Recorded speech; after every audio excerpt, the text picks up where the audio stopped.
அரசியல்லையே இல்லைன்னாலும் அரசியல் ஆளுமை அப்படின்னா எப்படி இருக்கணும் அப்படிங்கிறது நம்ம தலைவரை பார்த்து தான் எல்லாரும் தெரிஞ்சுக்கணும்.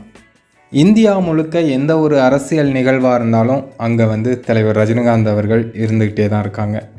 அது இந்த கட்சி அந்த கட்சின்லாம் இல்லை, எந்த கட்சியாக இருந்தாலுமே எப்போதும் தலைவரை பக்கத்தில் வச்சுருக்கணும் அப்படின்னு தான் ஆசைப்பட்றாங்க. இதை நம்ம காலங்காலமாக பார்த்துட்டு தான் இருக்கோம்.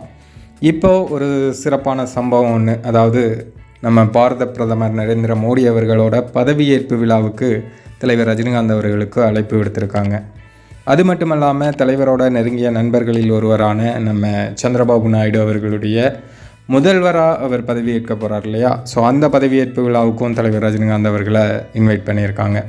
பிரதமர் நரேந்திர மோடி அவர்களுடைய பதவியேற்பு விழா வரும் 9ஆம் தேதி நடக்கப் போகுது. சந்திரபாபு நாயுடு அவர்களுடைய பதவியேற்பு விழா 12ஆம் தேதி நடக்கப் போகுது.